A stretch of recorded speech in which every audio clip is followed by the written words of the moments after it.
Bismillah, elhamdülillah, ve salatu ve selamu ala Resulillah. Assalamu alaikum, hürmetli kardeşler. Ölmesek acayip garayip geplerini anlaydıkemiz. Yaşap kalsak acayip garayip işlerini kördüğünde kılımız kardeşler. Miyade birisi deydi hazır. Yahudiler, Hristiyanlar, Butperestler, Kunzlar yani Xitay Kunzlar var. Cennet kirdi o deydi. Hani böyle bir silme anlap koyuyorlar. Yani ben ispatsız yakaladım. ومعظم أهل الأرض يروحوا على الجنة. هذا العكس هو الصحيح. حتى ما يسمى اليوم بالمسيحي، حتى ما يسمى مسيحي ولا يهودي ولا بوذي ولا كونفوشيوسي، حتى ما يسمى Şimdi bu adam deydi o. Hazırki yarı şahardaki köpünçe adam Müslüman, yarı şahardaki köpünçe adamla cennet kirdi o diyenken riyasatçı dedi. Ondakta Hristiyanlar, Yahudiler cennet kiremdi o dese, Yahudiler, Hristiyan cennet kirdi o. O butperestler bilen kumpuşuyor yani, kumzular. Yani Xitay'ın kumzular cennet kirdi o dedi. Hem de bu adam hiyalice özüne Allah'ta mı mihriban, Allah'ta mı adildek ve bu cennet diyenin başkalar kırs, nim boptu o kırs. Ey cennet işi yok mimahane mesende. Maha kira, hemen kira, oğur, karakçı, paşvaz, hemen Allah subhanahu ve teala cennetini müminlerge vaade kıldı. Hem de bu davatkan gibi nayet haterlik yap kardeşler. Bu inıklam Allah'a karşı gap, Kur'an'ı bütünlüğü red kılan yapımdır. Çünkü Allah subhanahu wa ta'ala Kur'an-ı Kerim'de Ali İmran suresinin 85. ayetinde şundaktaydı. Bismillahirrahmanirrahim. وَمَنْ يَبْتَغِي غَيْرَ الْإِسْلَامِ دِينًا فَلَنْ يُقْبَلَ مِنْهُ وَهُوَ فِي الْآخِرَةِ مِنَ الْخَاسِرِينَ. Kim ki İslam'dan başka bir dinni din kılışını ümit kılıdiken, arzu kılıdiken, Allah subhanahu ve teala o kişiden o dinni kabul kılmaydı. Yani İslam'dan başkasını kabul kılmaydı o. O ahirette ziyan tatkuçularının katarından buldu dedi. Hem bir ayet Allah subhanahu ve teala İnned dine indallahil İslam. Allah'ın dergahideki makbul din İslam dindir dedi. Hem de bu kardeşler meyli kumzu olsun, meyli butperest olsun, ula İslamlığı itiraf kılmaydı. Hatta cennet, dozak Allah diyenini itiraf kılmaydı. Ama bu ne? Ekilip mecburi cennetke ekirmekçi oldu. Kimni hoşal kılmakçı, kimni razı kılmakçı, yalgan kazzap gepler bilen. Bunun eksice kardeşler.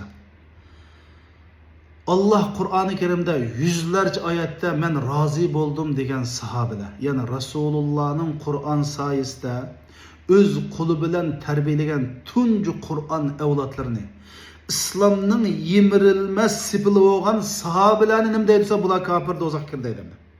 Yani Abu Bekir, Ömer, Osman, tut halifini bula kafirlarının en çoğu bula dozak kirdi o deydi. Ma Xitaylarının çoğu cennet kirdi o deydi. Şunun için kardeşlerimiz ma hadis inkarçıları ayet ögün Xitaylarla aşını oynap bizden kinimizni içip kalsa hayran kalmalar. Çünkü ma bedbax vay Kunzlam cennet kirdi o dese ma Uygur hadis inkarçılarının içine çıkan bir bedbax nem deydi o dese ben de hazır avaz var. Bu ehli milletine taz hakaret kandike vay bula andak kalvan bundak ahmak bula onda dep bolgandeken neme deydi ana ben aynen deyim. Ula muşunda boğallıkten Allah subhanahu wa ta'ala kumnusunu evetip bu mullularını tazlap verdi deydi. Öyle bakınlar kardeşlerimiz. Xitay deydi biz terörçülerini tazıldık, ma iplasmış şundak deydi. Allah tazlap verdi bu mullarını deydi. Biz chet elde vay bizni irqi qırıncılık kıldı, vay dünya deb qaqşsak, ma bedbe hoş olup Uygurlarını Allah kumnusunu evetip Uygur'un mullarını tazlap verdi deydi. Ey kardeşlerimiz, ertegen qinimizni içip qalsa Xitayla birleşip hayran qalmanglar. Hamda Allah subhanahu wa ta'ala Kur'an-ı Kerim'de Bismillahirrahmanirrahim. İnnehu men yüşrik billahi fekad harramallahu aleyhil cenne ve me'vahun nar dedi. Allah şerik keltirgenlerge Allah cennetini haram kıldı, bardı gayrı dozak dese bu yüzünü Kur'ançı, vay biz Kur'an esirmeyiz, Kur'an degan eblaklar ma Allah'ı şerik keltirgen hatta Allah'ı tüptün işenmeydi Allah'ını cennetke ekirip Allah razı bo'ldi degan sahabelarni va sizlar bizdek elhamdülillah musulmonlarni bugün mushrik kafir do'zax bo'ldi deydi. Mana bu hadis inkorchilarining tutgan yo'li qarindoshlarimiz. Qarindoshlarimiz, jannatning yo'li islom. Buni hammamiz bilaylik. Endi bular mushundaq Qur'onni xohlagancha, qillis kelgancha tarjim qilib, xohlagancha burmilab, qanday qilyotdi desa, shu orqali Qur'on hadisning yoshlarimizning qalbidagi o'rnini yo'q qilyotdi. Men sizlarga hadis inkorchiligininki apirdigan yo'li dinsizlik qarindoshlarimiz. Yevropadan bir singlimiz telefon qilibdi, mana hadis inkorchilik gapini olib men 6 yatday dindan butunlay chiqatdim, yog'liqlarni oldim, namozimni o'qimadim, hammaga ishonmaydigan bo'lib ketdim deydi. Bu nimani ko'rsatadi desa, hadis inkorchilarining kaydimonga odam hadis inkorchisi bo'lmaydi, barbara dinsiz holatda bo'ladi. Bular dindan chiqib ketadi. Chunki mening gapimga vaqt isbotlaydi qarindoshlar. Nima ish qilsa, bular dinni ichidan allburun bo'shib bo'ldi. Islom dinida namoz, zakat, haj, Ramazan, Cuma namazı hemen inkar qilib bo'ldi hozir. Cuma namazim yo'q. Umayyalarning davrida bu namozni paydo qilgan deb Cuma namozini inkor qildi. Ular mesela namaz nima hozir voy 3 vaqt degan atog'in qo'pinglar nima deydi desa, bu ma harakatli namoz degan yo'q, namozning insonning qalbida bo'ldi deb ma ustozlari, hadisning ko'chirgan ustozlar deb bo'ldi. Ma bizning Uyg'urdagi hadisning ko'chiramiz shatot bular. Anglab olganda tarjima qilib deydiganlar bular.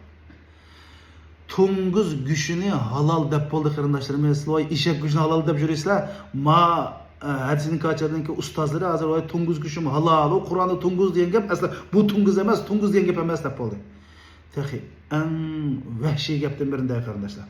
Hozir men sizlarga videosini ko'rsatgan Muhammad Shahrur degan hadis inkorchilarining ma'naviy doisi bo'lgan bu ablah nima deydi desanglar, to'y qilmagan bir qiz bilan to'y qilmagan bir yigit bir uyga kirib xotindochilik qilsa zina bo'lmaydi. Adam ko'maydigan yer qilsa bo'laverdi. Shuni ishkisi rozi yo'lda emasmi deydi. Ma darajada qarindoshlar. Bularning maqsadi dabdabalik shuarlar bilan Qur'on bilan Qur'onni yo'qotish. Dabdabalik shuarlar bilan islomning ichiga yushurinib kelib, islom bilan islomni yo'qotish qarindoshlar. Dinimizning obro'yini, haybatini musulmon xalqimizning qalbida suslashtirish. Bularning maqsadi islomni davrimizda umumlashgan buzuq madaniyatga bo'ysundirish, moslashtirish. Bularning maqsadi shu qarindoshlarimiz.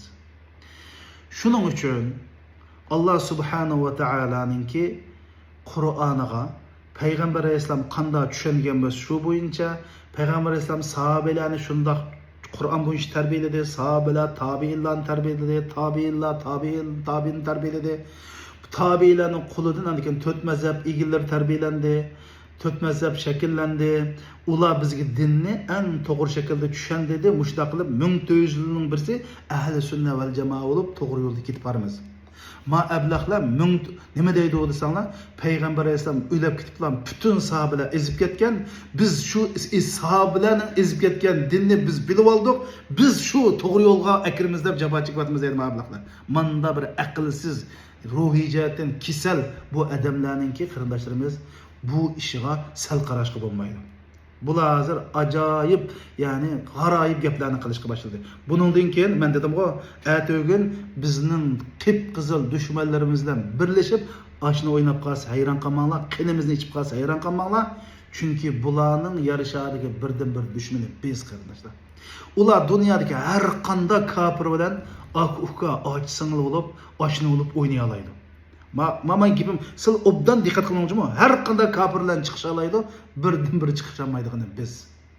Alloh subhanahu va taolo hammamizni to'g'ri yo'lda mang'il nasib qilsin. Qur'on va sahih hadis bo'lsa qarindoshlarimiz, bizning bu dunyodagi nijotlik yo'limiz, hayotlik yo'limizdagi nurimiz, dunyo oxiratda bizni Allohning roziligiga erishtiradigan va Allohningki og'amchisi bu. Mustahkam eslayli, Allah bizni fitne fasatdan saqlasin.